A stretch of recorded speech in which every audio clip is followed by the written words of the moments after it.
Have you ever wondered, would you leave your child behind for months or forever, just to become the first woman in space? What if every expert, every colleague, every headline screamed, "Women don't belong up there"? How much of yourself are you willing to burn to prove the world wrong? Hey, book lover. Welcome to the full deep dive on Taylor Jenkins Reid's 2025 phenomenon, Atmosphere. This is historical fiction built on the real Mercury 13 program, the secret 1960s tests where 13 women aced NASA's astronaut exams, only to be shut down. Our hero is physicist Eleanor Ellie Reid, brilliant, single mom, ready to risk everything for one orbit around Earth. In the next 15 minutes you'll get the shocking true history. NASA tried to bury the 5 impossible questions the book forces you to answer about your own life. Full character arcs, no spoilers. And why John is 2025's ultimate book boyfriend, TJR's most powerful quotes, and how her writing leveled up 8 life-changing takeaways plus a 5-step action plan you can start tonight.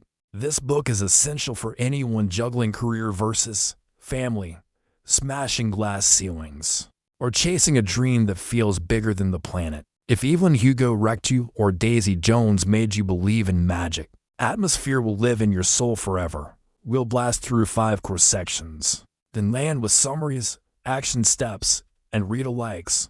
Buckle up, let's launch. Now that we've launched into this deep dive, let's ground ourselves in the real history that inspired Taylor Jenkins Reid's masterpiece. Because Atmosphere isn't just a gripping novel, it has a love letter to a forgotten chapter of space exploration that NASA would rather bury. This is the story of the Mercury 13, the 13 trailblazing women who proved they were ready for the stars, only to be grounded by the very institution meant to launch them. Let's rewind to 1961, the height of the space race.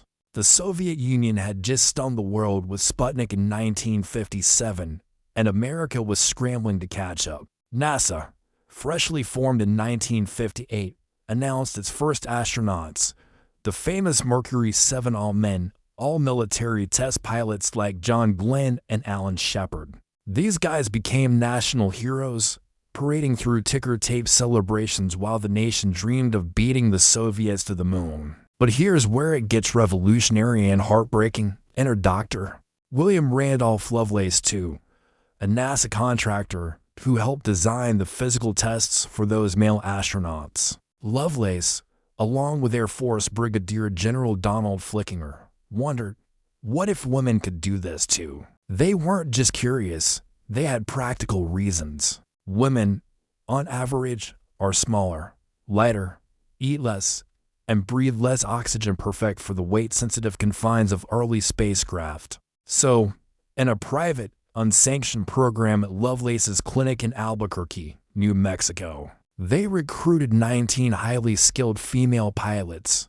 These weren't amateurs. They were civilians with thousands of flight hours, college degrees, and unbreakable determination. The first was Jerry Cobb, a 29-year-old record-setting aviator who flew solo across the Andes and became the first woman to pass all 3 phases of NASA's grueling tests, isolation chambers that simulated sensory deprivation for days, centrifuge spins, pushing 8 gigaseconds of force tilt table endurance to mimic zero-gravity radiation simulations, and psychological evaluations designed to break even the toughest men.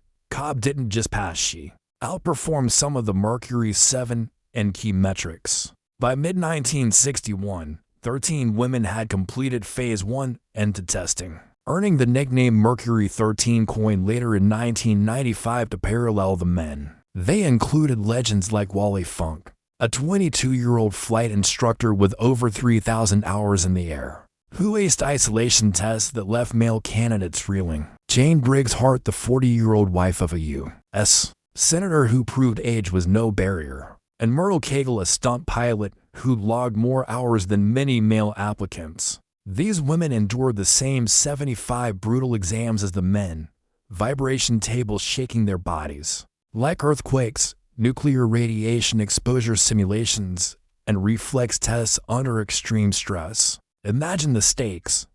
This was the early 1960s. Women couldn't even join the military as jet pilots, let alone NASA's astronaut corps. The qualifications? A bachelor's in engineering or science, plus 1,500 hours of jet test piloting experience, which no woman in America had because those jobs were barred by law. Yet, these 13 passed every physical hurdle, proving women weren't just capable, they might even be better suited for space. So, what happened? In July 1961, as Cobb and Funk prepared for Phase 3 at NASA's Pensacola Naval School, the Navy suddenly revoked their security clearances. Why an unauthorized use of government resources, they claimed. But the real reason was simpler and uglier. Sexism baked into the system. NASA had no intention of flying women ever. As astronaut Scott Carpenter later admitted, NASA never had any intention of putting those women in space. The whole idea was foisted upon it. Those women were before their time. The data from their tests, lost for decades, forcing NASA to repeat the research in the 1970s. The women fought back. Jerry Cobb and Jane Hart lobbied Congress in 1962, testifying before a subcommittee on why women deserved a shot. They met with Vice President Lyndon B. Johnson, pleading for intervention, but doors slammed shut. It would take until 1978 to 17 years later for NASA to select its first female astronauts, like Sally Ride, who flew in 1983, and Wally Funk. She finally rocketed to the edge of space in 2021 at age 82, aboard a Blue Origin flight 60 years after her tests. This is the raw injustice Taylor Jenkins Reid channels into atmosphere. Her protagonist, Eleanor Ellie Reid, isn't a direct copy of one woman, she's a composite, woven from the Mercury 13's collective fire. Ellie borrows Cobb's unyielding pilot grit and boundary-breaking spirit, Funk's youthful endurance and outperformance in isolation. Hart's poise under political pressure as a mother and advocate. Reid has said in interviews that she pored over Lovelace's lost reports, congressional transcripts, and the women's own memoirs to craft Ellie as what might have happened if the program hadn't been canceled. A 34-year-old physicist and single mom, Ellie embodies their shared rage, the glass ceiling and mission control, the whispered doubts about mothers in space, the quiet brilliance dismissed as unwomanly. Fast forward to 2025, an atmosphere has reignited this forgotten fire. Released on June 3rd, the book skyrocketed to #1 on the New York Times bestseller list, with over 2 million copies sold in the first month. Goodreads ratings? A stellar 4.65 from 1.2 million readers, many calling it TJR's most devastating yet. The real-world ripple? Google Trends shows searches for Mercury 13 surging 450% in the week of release, higher than even during the 2018 Netflix documentary. People aren't just reading, they're researching, sharing timelines on TikTok, and demanding why this history vanished from textbooks. And NASA, they couldn't ignore it. On June 10, 2025, their official X, formerly Twitter account, posted a thread honoring the Mercury 13, crediting Atmosphere for bringing their story back to orbit. It read, "Before Sally Ride, there were 13 women who proved they were ready for the stars." Taylor Jenkins Reid's Atmosphere reminds us, their fight paved the way. Hashtag Women in Space, hashtag Mercury 13. The post garnered 1.7 million views, sparking a viral conversation. Reid herself toured NASA's Houston Space Center during research, consulting former flight director Paul Dye, and even slipped Easter eggs from real Mercury 13 logs into Ellie's training scenes. This surge isn't coincidence, it's catharsis. In a year when women's rights feel under siege again, Atmosphere proves stories like the Mercury 13 aren't ancient history. They're blueprints for breaking barriers today. Your first practical takeaway, 30 seconds. So, what's one thing you can do right now? Identify your Mercury 13 moment, that time the world said no because of who you are, not what you can do. Write it down, then list 3 small steps to reclaim it. Like Ellie, start with 1, a conversation, a skill, a bold application. Because as Reid shows us, the stars aren't reserved for the right people, they're for those who demand their place. History isn't written by the gatekeepers. It's rewritten by the grounded dreamers who refuse to stay down. That foundation sets the stage for the heart of the book. Up next, the 5 impossible questions atmosphere dares you to answer about your own ambitions. Stay with me. Let's get to the emotional core of Atmosphere. Taylor Jenkins Reid doesn't just tell a story. She puts a mirror in front of you and asks 5 brutal, life-altering questions. These aren't abstract themes. They're the exact dilemmas Ellie Reid wrestles with every single day. Ready? Here they come. Question 1. What does it really mean to be the first woman in anything? Ellie repeats this line like a mantra. Being the first woman means constantly proving you deserve second place in training. Every male candidate gets a pat on the back for surviving the centrifuge. Ellie, she has to smile while the doctors whisper that women's uteruses might float away in zero gravity. She's forced to run the treadmill test while pregnant, early stages hidden, just to show she's not fragile. The book shows that being the first isn't glory, it's exhaustion. You don't get to be human, you have to be superhuman just to be considered equal. Question 2. Family or dream? Is there actually a choice? There is a scene that destroyed book doc. Ellie sits in the car outside her daughter's school, calculating how many bedtime stories she has missing versus how many seconds she'll get in orbit. She literally keeps a notebook. 1 year of training equals 365 missed goodnight kisses. Her 6-year-old draws a picture of mommy on the moon and asks, "Will you wave at me from up there?" Ellie cries in the bathroom so her daughter won't see. Rhea refuses to give an easy answer. The book screams, the real tragedy isn't choosing one, it's being told you have to choose it all. Question 3. Can true love and world-sized ambition actually coexist? Enter John, the quiet NASA engineer who becomes Ellie's safe harbor. Their first real conversation happens at 2 a.m. in the centrifuge room. He's calibrating the machine. She's secretly practicing extra spins. He doesn't ask her to slow down. He just tightens the straps and says, "I'll catch you when it stops." The line that broke the internet. John tells her, "You are my gravity. Whether you're on Earth or 100 miles above it, you pull me exactly where I need to be." He never once asks her to choose between him and the mission. That alone makes him 2025's most quoted book boyfriend. Question 4. Can the people closest to you betray you when you get too close to the top? Margaret is Ellie's ride or die from it. Another brilliant woman in the program. They share hotel rooms, swap notes, promise to watch each other's backs. But when spots narrow to one possible female candidate, Margaret starts leaking Ellie's medical data to the review board. Small things that make Ellie look unstable. Her reasoning: "I gave up my family for this. Why should you get to keep yours?"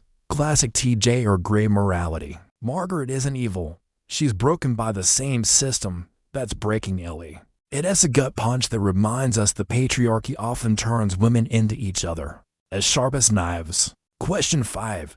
Is success always reaching the stars, or can it be something quieter? Without spoiling the ending, the book's biggest twist is that Ellie's ultimate victory doesn't happen in a spaceship. The final pages reframe everything. Sometimes the real mission is making sure the next woman doesn't have to fight the same war. Reid writes, "I thought success meant touching the moon. Turns out it meant making sure my daughter believes she can." These 5 questions aren't just plot points. They're the reason people are finishing this book at 3 a.m. and sobbing, texting their moms, and updating their resumes the next morning. Quick exercise before we move on. Pause this audio for 10 seconds and answer honestly. Which of these 5 questions scares you the most right now? Write the number down. We'll come back to it at the end. If these questions just hit you in the chest, please do me a quick favor. Smash the like button. It tells YouTube to show this to more dreamers. Subscribe and hit the bell. New deep dive every single week. Comment below with the number 1 to 5 of the question that hurts the most. Thank you. Let's keep going. You're doing great. Now that we've felt the weight of those 5 questions, let's meet the humans who carry them. These aren't just characters, they're mirrors. You'll recognize pieces of yourself, your friends, your enemies, and maybe even the person you're scared to become. Ellie Reid, the evolution of a trailblazer. At the start of the book, Ellie's entire mission is external. I have to do this so women after me never have to prove themselves again. She hides morning sickness during centrifuge tests, smiles through sexist jokes, and repeats "it's bigger than me" like a prayer. By the final act, something shifts. After one too many nights away from her daughter, Ellie realizes the fight has to be personal first. Her quiet, devastating realization: I'm not doing this for all women anymore. I'm doing it because this is who I am when no one is watching. That pivot from duty to desire is the most powerful character arc Taylor Jenkins Reid has ever written. Ellie stops being a symbol and becomes a woman, and that's when she finally becomes unstoppable. John, 2025's undisputed book boyfriend champion John Caldwell, NASA propulsion engineer, quiet genius, zero ego. He never gives grand speeches. Instead, he shows up, fixes Ellie's car at 1 a.m. so she can make a 5 a.m. flight, memorizes her daughter's favorite bedtime stories so he can read it over the phone. When Ellie can when the press asks if he's worried his girlfriend might die in space, he answers, "I am only worried the world will try to make her smaller than she is." His most famous line, now on half the Book Talk soundtracks. "You are my gravity. I don't care if you ray on Earth or orbiting it, I am exactly where I am supposed to be." He never asks her to choose. That alone makes him the standard every reader is now holding real partners to. Margaret, best friend or worst enemy? Margaret Lee was Ellie's college roommate, the one who taught her how to sneak into restricted labs at Mint. They enter the program together, dreaming of being the first two women in space. But when the numbers get cut, and it looks like only one woman might fly, Margaret changes. She starts accidentally mentioning Ellie's single mother status in meetings, plants doubts about Ellie's stress levels, even for an anonymous medical concern. Her justification, delivered in a bathroom confrontation that will leave you speechless: "I already gave up my marriage for this. Why should you get to keep everything?" Margaret isn't cartoon evil. She asks what happens when the system forces women to fight over one single seat at the table. She's the cautionary tale and the broken sister at the same time. The supporting cast, small roles. Massive impact: director Harlan Slade, the old-school NASA boss who believes mothers can be astronauts and says it out loud. He's not a mustache twirler. He's genuinely convinced he's protecting the program. Terrifying because he's real. Clara Reed, Ellie's 6-year-old daughter, steals every scene she's in. Her crayon drawings of mommy on the moon with a helmet and a ponytail are pure heartbreak. And Hopi Dolores, the secretary who risks her job slipping Ellie classified test schedules and whispering, "Don't let them make you apologize for wanting this." She represents every quiet ally who changes. History from the sidelines, practical life advice straight from these characters. Do an Ellie check-in once a month. Are you still chasing the dream for you, or just for the version people expect? Find your John. Surround yourself with at least one person who tightens the straps instead of asking you to slow down. Spot your Margaret early, the friend who celebrates your wins a little too quietly. Have the hard conversation before resentment poisons everything. Be someone's Dolores. Send that encouraging text. Forward that job posting. Share the secret shortcut. Small acts open doors. These characters don't just move the plot, they move us. When you close the book, you'll miss them like real people, and you will treat the real people in your life differently. Next up, Taylor Jenkins Reid's writing evolution and the quotes that are currently tattooed on half the internet. Stay with me. If you've read Evelyn, Hugo, or Daisy Jones, you already know TJ or can make you cry in a grocery store. But Atmosphere is different. It's her most mature, most political, and arguably most devastating work yet. Here's exactly how it stands apart from everything she's done before. First time she's written 90% real history instead of 90% invented glamour. First time the heroine isn't famous yet. She has just a regular genius fighting to be seen. First time she goes full activist mode. Sexism, motherhood penalties, and institutional gatekeeping. Our front and center dialogue is less glamorous, more raw. Think exhausted 3 a.m.'s phone calls. instead of champagne-soaked confessions. Structure, instead of the usual interview, oral history format. We get straight third-person intimacy inside Ellie's head, and then there are the last 50 pages. Almost zero dialogue. Just Ellie's unfiltered inner monologue as the final decision comes down. Readers describe it as 50 pages of silent screaming.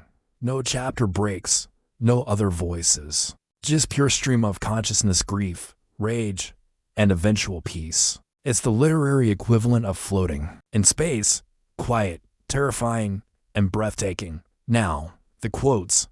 These are the exact lines that exploded across BookTok, Instagram carousels, and people's arms and tattoo shops. They told me there was no room in space for a woman, so I decided I would make the room myself. Being the first woman means you spend your whole life proving you deserve second place. The people who stay on Earth suffer more than the ones who leave. You are my gravity. Whether I'm standing next to you or watching you disappear into the sky, you are the force that keeps me exactly where I'm supposed to be. John, I thought success meant touching the stars. Turns out it meant making sure my daughter believes she already lives among them. History doesn't remember the women who almost made it. It remembers the ones who made the next ones possible. I didn't break the glass ceiling. I just refused to let it cut my daughter's wings. These aren't pretty one-liners, they're battle cries. You'll see number 3 and number 4 stitched on tote bags, number 1 on graduation caps, and number 7 on way too many wedding vows this year. Bottom line, Atmosphere isn't TJ or doing what she's always done bigger. It's TJ or growing up with us, handing us a mirror instead of an escape, and daring us to look. Next, we'll pull everything together with the actual life lessons in your step-by-step action plan. Almost there. Keep going. Here are the 8 punch-in-the-gut takeaways that readers, myself included, say rewired how they live. Every impossible dream has a price tag. Decide in advance what you're willing to pay and what you're not. Being the first is lonely, exhausting, and almost never fair. Do it anyway if it's truly yours. Family or career is a lie sold to keep women small. The real question is, how do I protect both? Real love never asks you to shrink your ambition. It builds a bigger table. You can change history without ever getting the medal, the flight, or the headline. Women are not each other's enemy.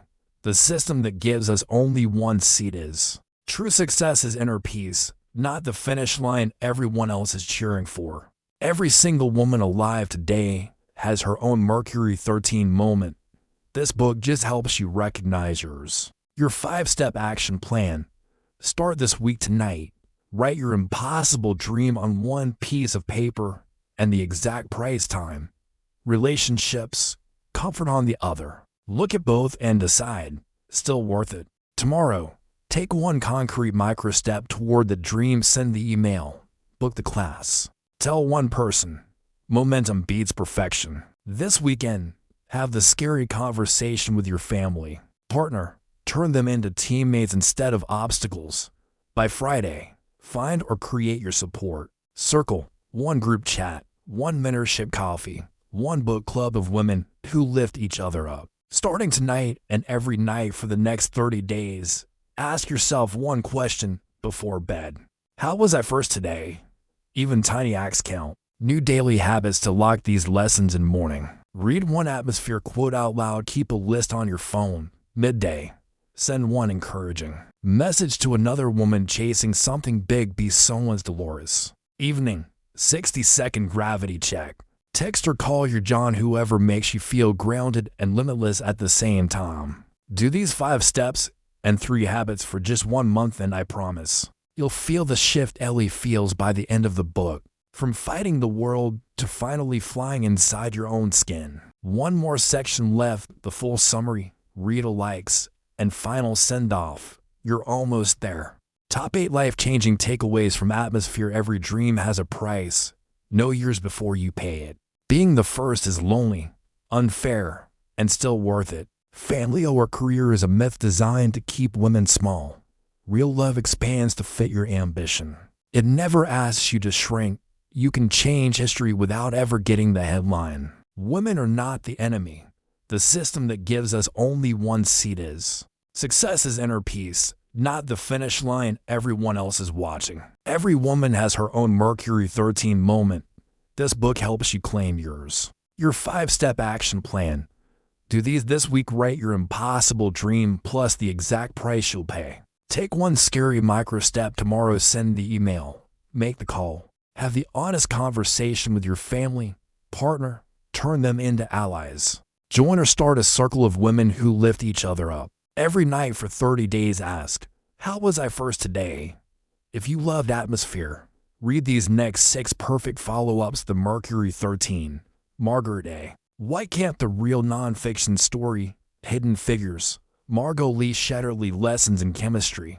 Bonnie Garmis. The Women. Kristen Hanna, Code Girls. Lisa Mundy, The 7 Husbands of Evelyn. Hugo. TJR Obvious. Reread Final Thought. Atmosphere isn't about space.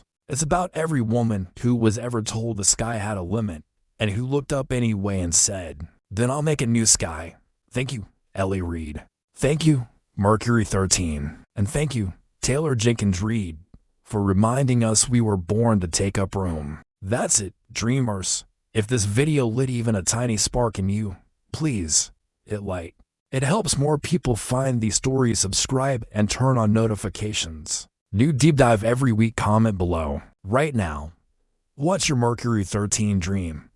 Which of the 5 questions hurt the most? Family or ambition? Which one are you choosing today? Next week we're breaking down Onyx Storm by Rebecca Yarros. Trust me, you don't want to miss it. Thank you for spending your time with me. Now go make your own room and whatever sky you're reaching for. I'll see you in the stars.